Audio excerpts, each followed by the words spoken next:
राजू के mummy papa अपने घर में एक सुंदर नेवले को पाल रखे थे। राजू हमेशा नेवले के साथ खेला करता था और नेवला भी राजू का बहुत ही अच्छा दोस्त बन गया था। राजू घर से बाहर जाता तो नेवला भी उसके साथ चला जाता था। राजू के घर के पास एक पीपल का बड़ा सा पेड़ था जिसके नीचे एक विषैला सांप रहता था। सांप बड़ा ही बदमाश था, आते जाते लोगों को काट दिया करता था। उसके काटने से लोगों के शरीर में जहर फैल जाता था और लोग मर जाते थे। और इस तरह उस सांप ने उस रास्ते पर आतंक का माहौल पैदा कर रखा था। लोगों ने राहगीरों को बचाने के लिए पेड़ पर एक तख्ती लिखकर टांग दी थी और उस तख्ती में लिखा था, कृपया सांप से सावधान रहें। आसपास के लोग सांप के डर से हाथ में डंडे लेकर जाया करते थे। एक दिन सांप चुपके से राजू के घर में घुस जाता है। रात के 11 बजे राजू अपने कमरे में सोया था और उसके मम्मी पापा दूसरे कमरे में। नेवला राजू के साथ सोया था। नेवला रात में भी हमेशा चौकन्ना रहता था। सांप राजू के कमरे में घुस जाता है और जैसे ही राजू को काटने की कोशिश करता है, नेवला सांप की गर्दन को पकड़ लेता है। दोनों में भीषण लड़ाई होती है और अंत में नेवला सांप को मार देता है।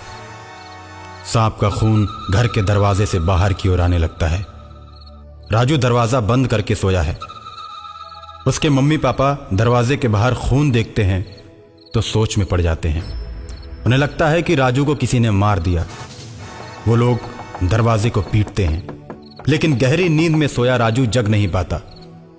नेवला किसी तरह दरवाजे को खोलता है और बाहर आता है। राजू के मम्मी पापा मन में ये सोचते हैं कि नेवले ने ही मेरे बच्चे को मार दिया। इस तरह का विचार आते ही वे दोनों नेवले को पीट पीट कर मार देते हैं। नेवला वहीं तड़प कर दम तोड़ देता है। नेवले की कराह और मम्मी पापा के चिल्लाने की आवाज सुनकर राजू जग जाता है और अपनी मां से बोलता है, मम्मी सुबह सुबह क्यों चिल्ला रही हो? क्या हो गया? राजू की मम्मी उसकी आवाज सुनकर अवाक रह जाती है। उसको अपने गोद में उठाकर उसका माथा चूम लेती है। राजू के पापा भी कमरे में प्रवेश करते हैं। कमरे की लाइट ऑन करते हैं तो देखते हैं कि वहां पर सांप मरा पड़ा है और उसका खून दरवाजे के बाहर तक आया है। शालिनी, देखो ना, इधर सांप मरा पड़ा है। अरे ये तो बहुत ही विषैला सांप लग रहा है। मम्मी, मेरा नेवला कहाँ है? मैं रात को जब सोया तो ये सांप मुझे काटने के लिए आया था। नेवला भैया ने सांप को पकड़ लिया और दोनों में खूब लड़ाई हुई। मैं तो डर की वजह से सो गया, लेकिन नेवला भैया ने सांप को मार दिया और मुझे गोद में लेकर सो गए। राजू की बात को सुनकर उसके मम्मी पापा दंग रह जाते हैं और मन में सोचते हैं कि हम लोगों ने बहुत बड़ी गलती कर दी। जिसने मेरे बच्चे की जान बचाई, हमने उसी की हत्या कर दी। और मरे हुए नेवले को देखकर राजू रोने लगता है। किसने मारा मेरे दोस्त नेवले को? किसने मारा? राजू के मम्मी पापा उसकी बातों का कोई जवाब नहीं देते और अंदर ही अंदर अपने किए पर पछताते रहते हैं। ऐसे ही कई दिन बीत जाते हैं। राजू हमेशा नेवले के बारे में सोचता रहता है। रास्ते में अक्सर ही दोस्तों से अपने नेवले के बारे में बात किया करता था। अकाल मृत्यु के चलते नेवला और सांप दोनों प्रेत आत्माएं बन जाते हैं। नेवले की आत्मा हमेशा राजू के इर्द गिर्द घूमती रहती है और एक दिन रात को राजू के पास नेवले की आत्मा प्रकट होती है और राजू से कहती है, तुम्हारे मम्मी पापा ने मुझे पीट पीट कर मार डाला। इस बात का मुझे बड़ा ही दुख है। मेरी आत्मा भटकती रहती है। सांप भी अकाल मृत्यु के चलते भूत बन गया है।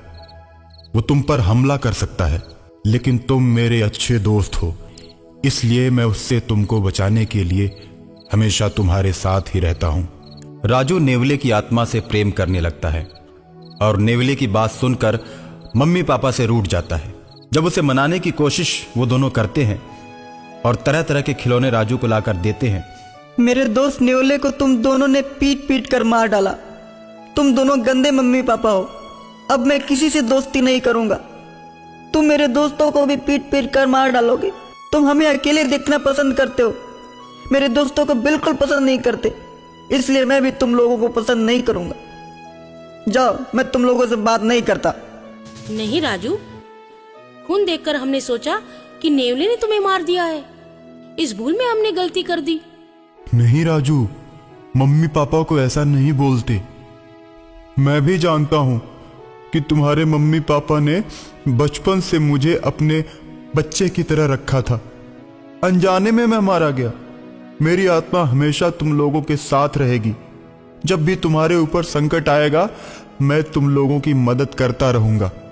और अचानक एक दिन सांप का भूत राजू को मारने के लिए आता है। राजू को अपनी पूंछ में लपेटकर हवा में उड़ जाता है। राजू मदद के लिए अपने दोस्त नेवले को याद करता है। सांप जैसे ही राजू को ऊपर ले जाकर पटकना चाहता है, नेवला वहां पहुंच जाता है और राजू को सांप के चंगुल से छुड़ा लेता है। सांप नेवले पर टूट पड़ता है।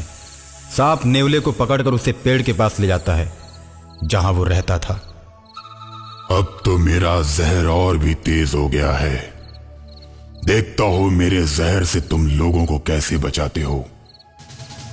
इतना कहकर सांप गायब हो जाता है और बहुत से लोगों को काटकर उन्हें मौत के घाट उतार देता है। लोगों को परेशान देखकर एक तांत्रिक बाबा आते हैं और कहते हैं, एक सांप भूत बन चुका है, वही लोगों को मार रहा है। बाबा, हमें उस सांप के प्रकोप से बचाइए, नहीं तो वो हम सबको मार देगा। तुम लोग परेशान मत हो। ऐसा कहकर तांत्रिक बाबा बीन बजाने लगते हैं। बीन की आवाज सुनते ही सांप की आत्मा मदमस्त होकर तांत्रिक बाबा के पास चली आती है और तांत्रिक बाबा बोतल का ढक्कन खोलकर सदा के लिए उसकी आत्मा को उसी में कैद कर लेते हैं और शहर को सदा के लिए सांप के भय से मुक्त कर देते हैं।